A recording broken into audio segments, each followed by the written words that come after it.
대세계, 큰 세계란 뜻인데요.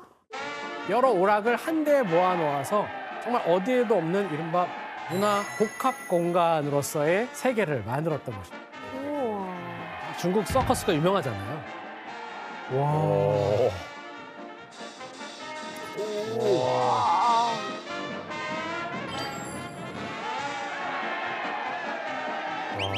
와. 하이라이트? 아, 어? 무슨 거울? 오목 거울 같은 거 있잖아요. 아. 정말.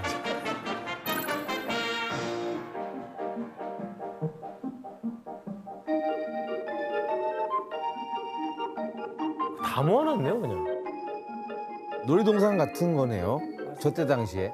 예, 프랑스 조계에 있었던 이 대세계 건물은 상하이의 이른바 그 당시로서는 그 세속적인 쾌락을 추구할 수 있는 대표적인 건물로 알려져 있었고요. 당시 유럽 문화가 동양의 예술 문화랑 혼종이 되고 엉켜서 이른바 샹하이 모던이라고 하는 독특한 풍조를 만들어내기 시작합니다.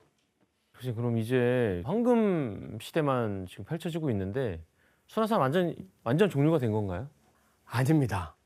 이 풍요로운 도시를 완전히 뒤집어버리는 또 엄청난 사건이 일어났거든요. 바로 1937년 7월 7일 중일 전쟁이 이때 발생이 된 거죠.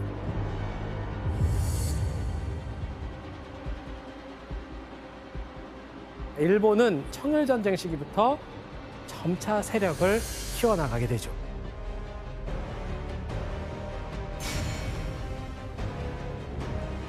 일 차 세계대전 이후에 열강의 반열에 올라가게 되자 본격적으로 중국 침략을 시작을 합니다. 중국의 베이징을 점령하고 나서 같은 해 11월에 샹하이를 점령합니다.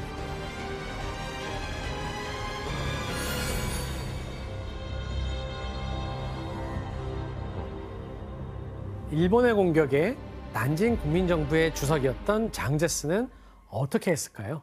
가만히 있으면 안 되죠. 그렇지. 장제스는 중국군 병력 80만 명과 함께 전투기와 폭격기를 샹하이로 급파했습니다.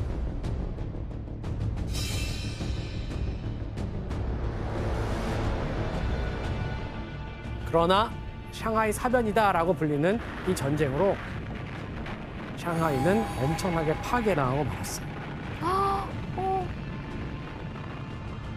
중국군은 약 28만 명이 목숨을 잃었습니다. 3분의 1이 그냥. 당시 난민 문제도 좀 심각했는데요. 가장 큰 상하이에 있는 난민 캠프에는 고아가 된 그런 아이들도 많이 있었습니다.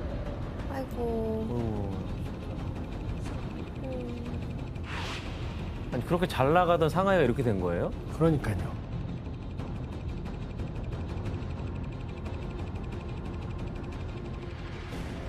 그러면은 일본이 공격할 때 상하이 조계에는 어떻게 됐어요? 정말 기괴한 게 한쪽에는 너무나도 폭격이 이루어지고 완전 폐허가 되었는데 바로 맞은편에서 그 폐허를 보고 있는 화면들이 연출이 된 거예요. 진짜 말 그대로 강 건너 불구경을 하고 있는 거죠. 와, 타격을 받고. 그것도 신기하네. 조계지 건들면 이제 서구 열강도 전쟁이니까. 몰려오니까. 말씀하신 대로 서구에가 있는 조계지를 건드렸다가는 서양과 바로 충돌이 있을 것을 염려했기 때문에 조계만은 그대로 두었습니다. 그런데요, 1941년 이제 태평양 전쟁이 일어나면서 기세가 등등해졌던 일본은 샹하이 조계에도 공격을 감행하게 됩니다. 이야, 진짜. 이때 조계지의 그 화려했던 모든 것은 한순간에 전쟁터로 변해버렸습니다. 결국 열강들은 조계를 포기했고 조계는 일본군에게 점령당하고 말았어요. 장장 9년 동안 이 중일전쟁이 이어지거든요. 그리고 1945년 제2차 세전이 일본이 항복하면서 여러분 아시다시피 끝을 맺게 되죠. 자, 그리고 이제 상하이에서 일본군이 물러가게 되고 몸을 피했던 외국인들도 다시 상하이로 돌아오기 시작합니다. 그럼 이제 전쟁이 끝났으니까 상하이에는 평화가 오나요? 상하이의 운명이 이때 어떤 방향으로 움직였을까? 당시 중국 안에 안정적인 정권이 건립하고 있어야 되는데 그렇지가 않았잖아요. 지금 두 세력이 다투고 있지 않습니까? 하나는 국민당, 국민당. 하나는 공산당. 다시 누군가는 승자가 되기 위한 권력 투쟁이 시작이 됐던 아. 거죠. 다시 내분을 하는구나.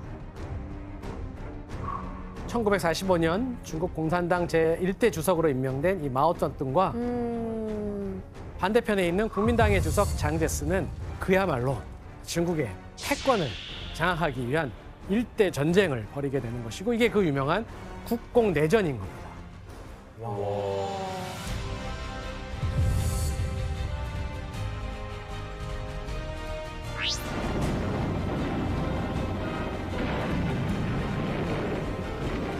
그 결과 마오쩌둥이 이끄는 공산당이 승리했습니다.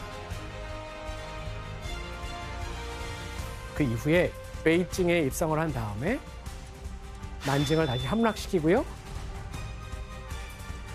경제 중심지인 샹하이를 점령하게 됩니다. 그리고 1949년 10월 이제 마오쩌둥이 이끄는 중화인민공화국이 탄생하게 된 겁니다.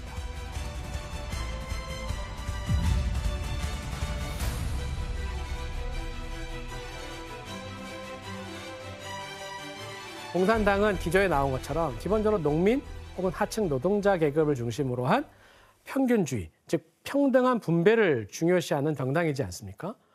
바로 이때 외국인들은 어떻게 했을까요? 나가야죠. 맞습니다. 급히 짐을 싸고 떠나기 시작합니다.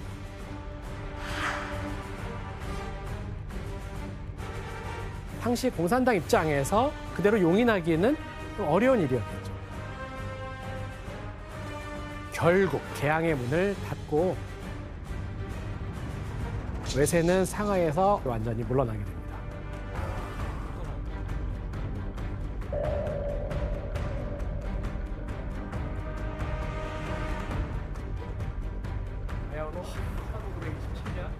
하지만 이후 중화인민공화국 최고 지도자 덩샤오핑, 그는 중국을 개혁 개방하자라고 하는 캐치프레이즈로 경제 성장의 한 가지 모델이 필요했고요. 그 모델 도시로서 상하이를 선택하죠. 그래서 중국의 힘과 미국을 파트너로 삼아서 이른바 미중 외교 관계가 이때 새롭게 수립하게 되거든요. 그러면서 샹하이는 다시 한번 중국 최고의 경제 도시로 급성장하게 됩니다. 오늘 우리가 볼다시피 상하이는 열강의 틈에서 수난을 겪으면서 침탈도 당했지만 중국의 전통 또 서구의 근대가 섞여 있는 문화 도시로 발전하게 됩니다. 동시에 여기는 정신적인 해방 공간이라는 모습도 보여줬습니다. 그 결과 현재 이 마천루는 중국 제1의 경제 도시의 위엄을 알리는 랜드마크로 지금의 샹하이를 빛내주고 있습니다. 이 말은 샹하이가 중국의 미래를 짐작하게 하는 경제적 성장을 이룬 도시라는 뜻인데요. 앞으로 중국 경제를 새로 이끌어갈 샹하이는 또 어떠한 역사를 써내려갈지 우리가 함께 오늘의 강의를 기억하면서 지켜보도록 하면 좋겠습니다.